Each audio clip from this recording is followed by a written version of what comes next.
namin kayo dito sa Cafe Ilocano, ang first branch ng, I think it's Pampanga, first branch po ito, na sinasabi ko po na mai-offer namin ang the best, lahat ng pagkain na mai-offer namin.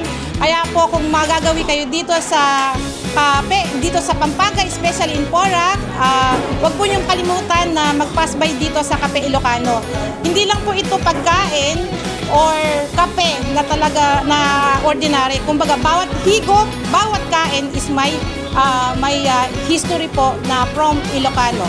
So, maraming salamat po. Kaya iniimbitahan po namin kayong lahat na kumain at mag-dine in dito sa aming coffee shop.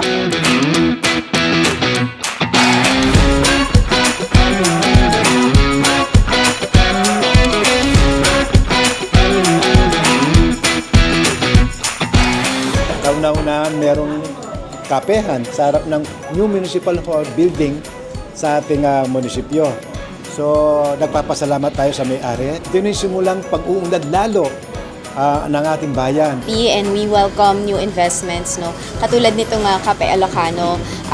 Napakaganda po nitong oportunidad dahil nakikita po natin na dumadami pong mga nag-i-invest po sa ating bayan, dumadami pong mga commercial na establishments natin. Para din po ito sa ating news na nala po kailangan lumawot para mo po magkape. Ay, opo, I think so kasi hindi naman po mag-i-invest. Ang mga investors po natin naglalabas ng pera. Bago po sila maglabas ng pera, pinag-aaralan po nila yan. Kaya naman po it's a good testament to how our municipality is progressing. Yes. Kaya po kaya katamong Kabalen Poraqueños, supportan tala po rin kaya katamong lokal na negosyo po kayo ni Porac.